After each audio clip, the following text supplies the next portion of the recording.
नाज़रीन, अवामी न्यूज़ में ख़बरनि जो सिलसिलो जारी है। इन वक्त असीं तव्हांखे खिपरो में ख़बर ॾींदा हलूं त खिपरो वेझो डडरो में समाजी अॻवान सईद इमदाद शाह पारां कोडी कोडी जो मुक़ाबलो करायो वियो, जंहिंमें खिपरो बुखारी क्लब ऐं मीरपुर ख़ास क्लब में मुक़ाबलो थियो। कोडी कोडी मुक़ाबले में अब्दुल रज़ाक हिंगोरो, भला शाह, अली हजाम, आशिक शाह, कारो चांडियो, मुमताज़ मरी, मुदस्सर शाह, गुलाम हैदर शाह ऐं ॿियनि बहितरीन रांदि जो मुज़ाहिरो कयो। जॾहिं त वॾे मुक़ाबले बाद खिपरो क्लब कोडी कोडी मुक़ाबलो खटे वरितो आहे। कोडी कोडी रांदि में सभई माण्हू शिरकत कई। रांदीगरनि खे दाद ॾिनियूं वयूं। सिंध सकाफ़त जी रांदि आहे जेका बेलाड़े मन सां खेॾी गॾु वई आहे। हीअ रांदि इलाही पहुची वई आहे, तंहिं करे हिन रांदि खे उजागर करण लाइ असां वरी कोशिशि करे बेलाड़े में रांदियूं करायूं आहिनि।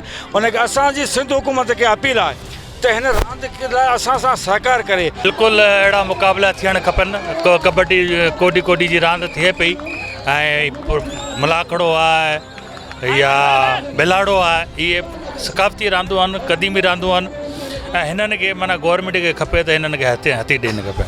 ऐं इहे रांदियूं जेके बराड़ी जूं तमामु भलियूं रांदि आहिनि। हींअर समाजी बुरायूं जाम आहिनि, पर हुन हुअण बावजूदि बि इहे गेम, इहे कबड्डी रांदि इहे थियनि पियूं। जीअं हीअं डडरे मोड़ ते शाह इमदाद शाह आहिनि, इहे सदाईं अहिड़ी रांदियूं कराईंदा रहंदा आहिनि ऐं सकाफ़ती रांदियुनि ते इहे अॻिपूरो रहंदा आहिनि। तमामु भली रांदि कराईंदा आहिनि ऐं पहिरीं 14 अगस्त ते बि कराई ऐं हींअर बि कराई। ही माना इंजॉयमेंट माना वधीक आहे।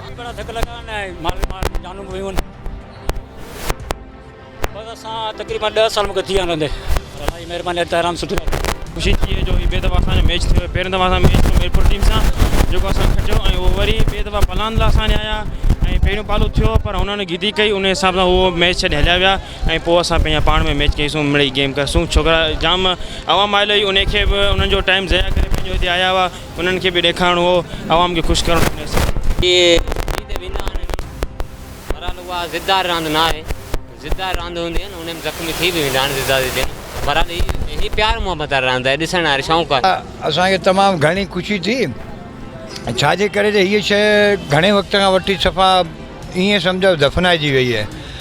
बहरहाल वरी असां पंहिंजे कावश सां पंहिंजे हड़ावड़ा कोशिशि करे असां चयोसीं त पहलवानी बिल्कुलु ख़तम बि थिए, उनखे कुझु उजागर करण लाइ असां इहा मैच रचाईसूं।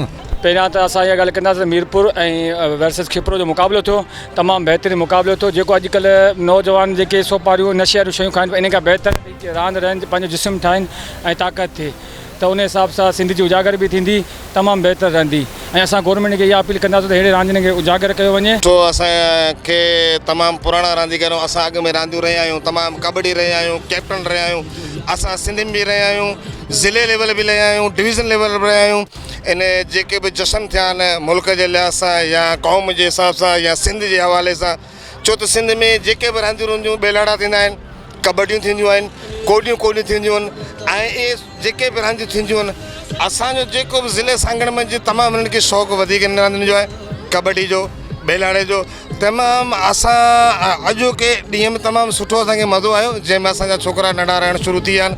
असांखे शौक़ु त अॻिते बि नए नसुल पोइ खे शौक़ु करायूं ऐं वधायूं। बहितरीनु रांदि आहे। हिन में जेको हज़ारे माण्हू हिन रांदि खे चाहिनि था, चाह सां ॾिसनि था, पर असांजी बदकिस्मती इहा आहे त सिंध हुकूमत पारां हिन रांदि खे जेको आहे सपोर्ट कोन थी थिए। पहिरियां इहा ई ख़बर न आहे त मलाखड़े वारी कार ही रांदि में शामिलु थिए थी या सकाफ़त में। हुकूमत इहो तय न करे सघी आहे हिनखे रांदि में शामिलु करे हिनखे जेको मुक़ाबिला कराया वञनि, जीअं अॻे ज़ुले सतह ते मुक़ाबिला कराया वेंदा हुआ, कराया वञनि ऐं हुकूमत जेको हिनजी सरपरस्ती करे, जीअं आवाम हिन रांदि खे वधि में वधि ॾिसे। हींअर जेकॾहिं रांदि हीअ हले पई त आवाम जेके शौक़ीन आहिनि उहो हिनखे जेरो रखंदा पिया अचनि। मज़ीद खबरों और तफसीलात के लिए विजिट करें हमारी वेबसाइट www.awamiNewsHD.com।